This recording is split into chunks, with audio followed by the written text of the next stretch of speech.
Hello, everyone, and welcome back to the Cup of Joe show. I'm Joe, that's Jeremy.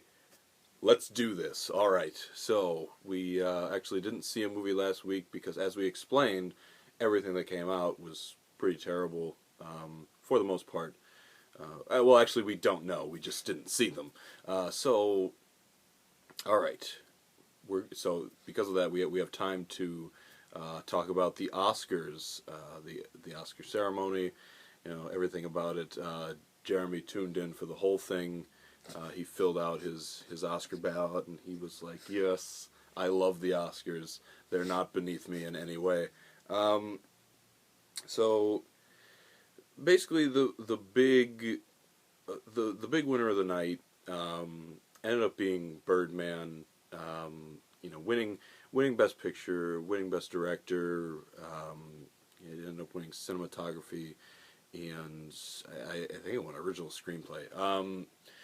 So I guess starting there, that's not the most egregious choice that they could have made.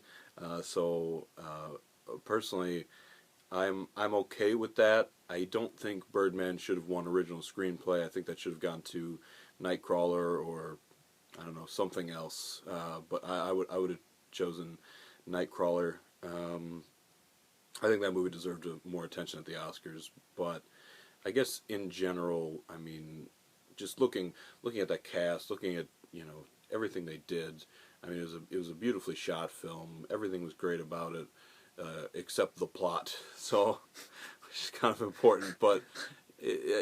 Ultimately, it was a very well done film. I know you didn't see Birdman, but looking at the that cast and everything. I mean, this is it's quite a cast. Yeah, Do you have any other thoughts on it won Best Picture? Is there something that you believed had a better shot or should have won? Well, I don't know. As far as I could tell, it seemed like it was kind of between Birdman and Boyhood. So, I mean, and I only saw 3 of the Best Picture nominees, so I didn't even really quite feel qualified to make an informed choice about that award. So, I mean, I'll have to see Birdman and see if, see how the Academy screwed up. Yes. That's correct. Honestly, I thought The Imitation was the best movie, but The Imitation. Yeah, The Imitation. The Imitation Game. Sorry. We just screwed up our viewers hugely. I did. Sorry. The Imitation Game, starring Benedict Cumberbatch and Keira Knightley. I thought that was the best all-around film. I don't want to say by far, but I think it was definitely the best all-around film and deserved to win. You brought up a good point, is actually Boyhood didn't get much attention at the Oscars, interesting enough. Besides a bunch of nominations, it had a lot, but ultimately didn't bring home anything except Patricia Arquette for Best Supporting Actress, which could arguably she should have been the lead actress category, because it's called Boyhood, but it's kind of also about motherhood as well. So. I mean that award was hers, supporting actress. I don't combat that at all. She deserved it, but I think one of the bad from the Oscars, Neil Patrick Harris was terrible. He had this bit with a briefcase. Here's my Oscar predictions, and then by the time he got there, it was like midnight. And we just wanted to hear Best Picture. And he's just like, "Here, see my Oscar predictions," and he predicted the whole show because he's a magician. And it was so stupid. And he just kept rolling out this thing predicting the Oscars, and just everyone watching is just just show us the Best Picture.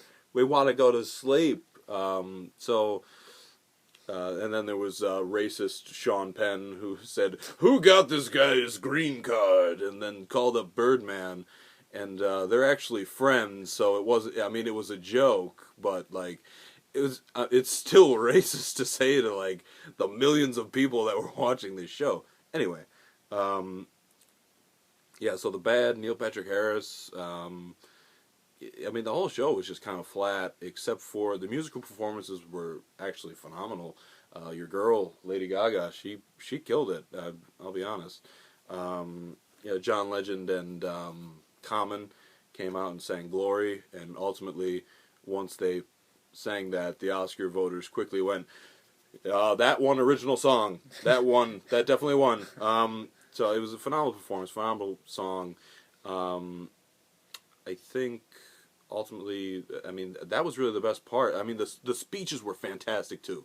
So like, they just should have shipped Neil Patrick Harris off the stage and just like let the people do, let them talk, let these performances show, because it's the best part.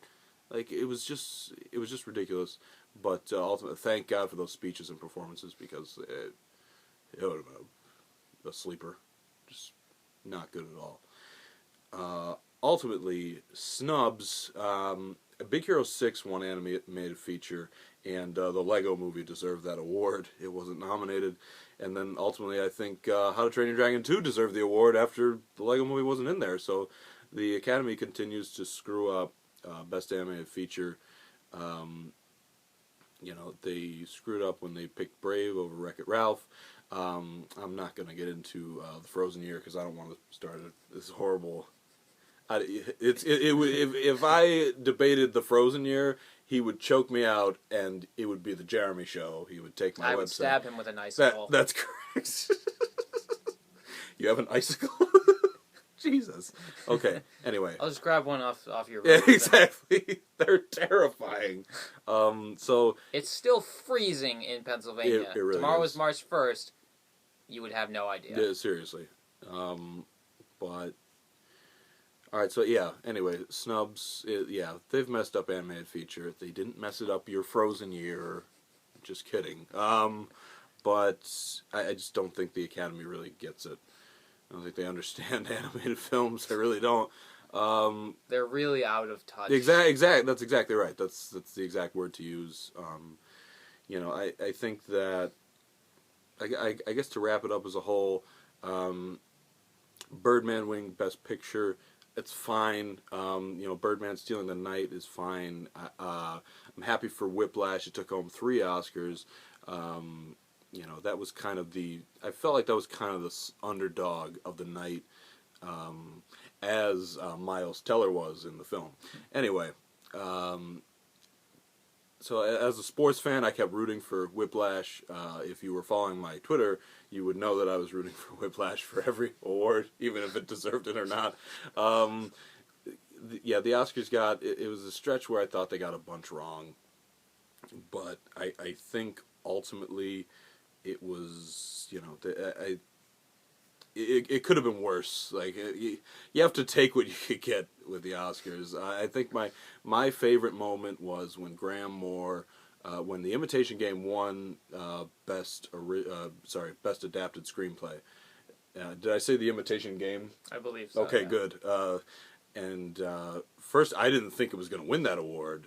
That's what I picked, but I was like, whoa, they got it right. It's actually surprising when they actually get it right. And then Graham Moore gets up there and he tells this story about how he was going to kill himself when he was young, and he said that,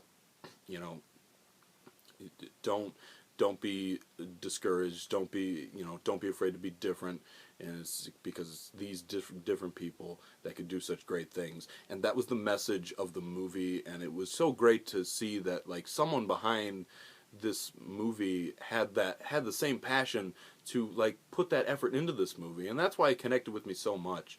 And and like I said, now I understand why, because that passion was absolutely behind this movie. There were people involved in it that truly cared about the topic, and I just thought that was the best moment of the Oscars, because that was my favorite film with the best theme, and it just that emotionally grabbed me. And that person Graham Moore got up on stage and reiterated that, and it was beautiful to those who haven't seen the film. So I was so happy to see that. Ultimately, that was the best part of the Oscars. I'm going to end it there because I've talked for way too long. You have. Yeah. So I mean, do you have anything that you want to say about the Oscars? Have you looked at the winners or anything?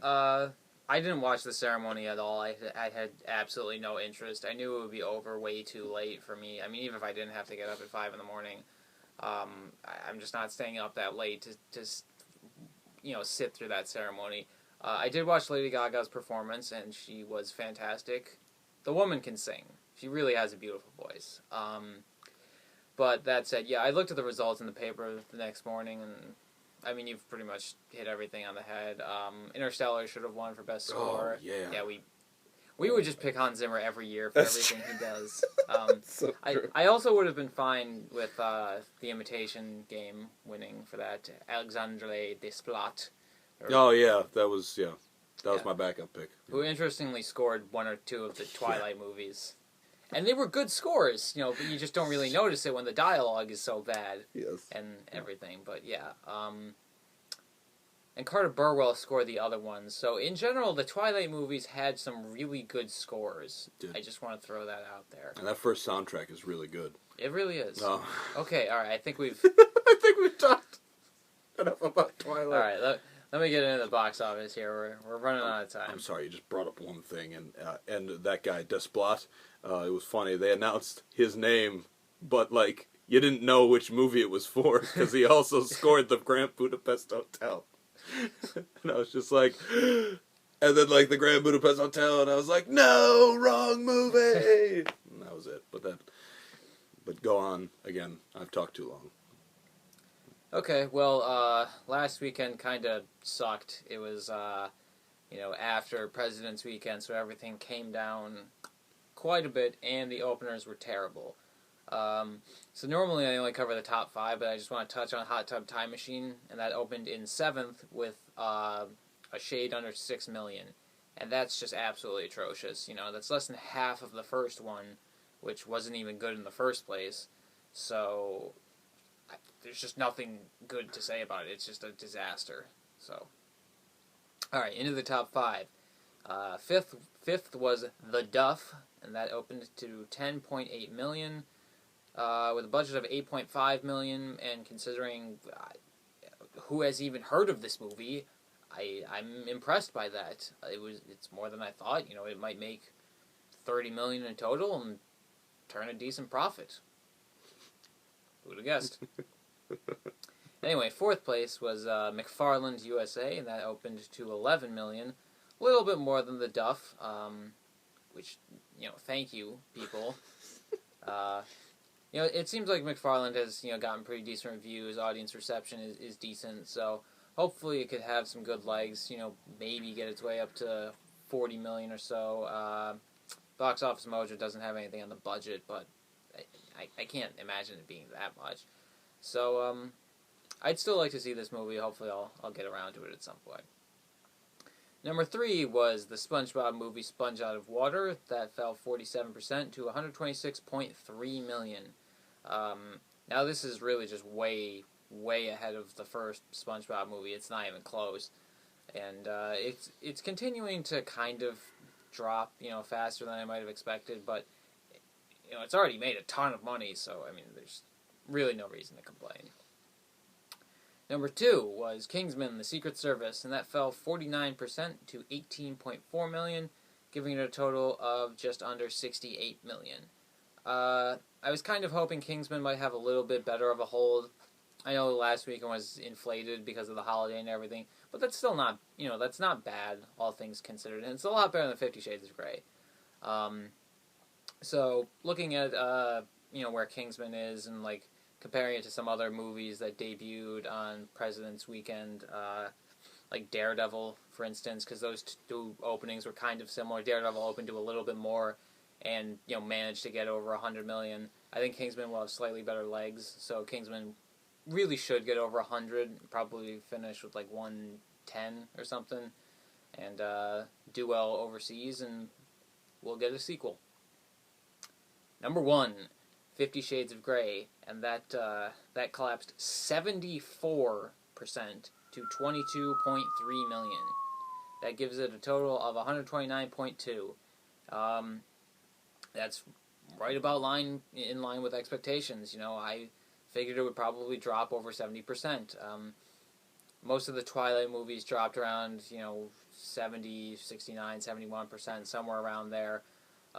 Even Deathly Hallows Part 2 fell 70-some%, but that also set, the opening weekend record at the time. So I think that movie could afford to drop that much because and it made like 380 million. So, 50 Shades of Grey is not Harry Potter, obviously. Not even close. But, any way you slice it, the budget on 50 Shades was only 40 million, and it is killing it overseas, and probably making enough money to justify splitting the last book into 2 movies, unfortunately. So, we're going to be getting 50 Shades movies for the next, 4 years. All right, so basically, despite that drop, that is in no way like scary to this franchise in any way. That they're just like, well, I think it gives them some pause. But I think that domestically, probably each movie will take a step back, but it's possible that worldwide will just, increase and possibly make up the difference.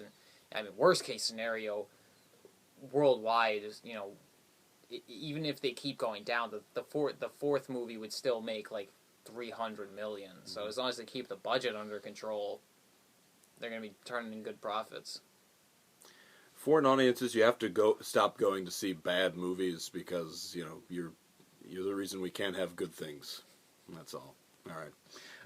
And yet we keep making stuff like Paul Blart Mall Cop 2. That's So true. That's actually happening. The trailer is the same joke over and over again, but like everyone in the theater was like, ah! Like, we are so stupid. Oh my gosh. It's a film-going audience. My gosh. I looked at this guy and I'm just like, what? What is happening? Anyway, sorry. We've spent too much time talking about Twilight, Daredevil, and Paul Blart Mall Cop 2. Sorry. But anyway. Anyway, yay Kingsman. That's all I have to say. It's hanging in there. Hopefully it hangs. Yeah, and startling drop from 50 Shades of Grey. Although predictable, that's I feel like that's 17th. harsh. That's harsh. Great. That's when Paul Blart Mall Cop 2 Mark your calendars. comes out. Yes, which is real, which is happening apparently. So, this weekend's upcoming movies. Are we ready? Oh yeah, no, go ahead. Okay. All right. So first off, we have The Lazarus Effect, and this has Olivia Wilde in it and a couple other people. That black guy who was on the show Community, I don't know his name, and probably some other people too. This one's all you, so you wrap it up as well, and then move on to the next film. Okay. Because I am not talking about a horror movie. Okay. Anyway, the basic thing is that they find a way to like basically revive people from being like clinically dead, but of course they bring like a demon back with them from the afterlife or something like that. I don't know. As far as the movie horror concept goes, that's not terrible, but I'm still not really interested. I haven't even looked at the reviews. They're probably terrible. So, like 13 million opening, something. Yeah. I know that Quicksilver's in it, so hopefully like at the end he does this like thing where I hope like it's just like 30 minutes of him setting up this big joke, and the last 30 minutes are just it happening. Like, oh man. But anyway, I'm sorry. I said I wasn't going to talk about it, and then I talked about it. But naturally, that's it's how cool. it goes. It's cool. And focus. Focus. I'll go. I go. Oh well. All right. Okay. Will Smith, Margot Robbie are in this movie.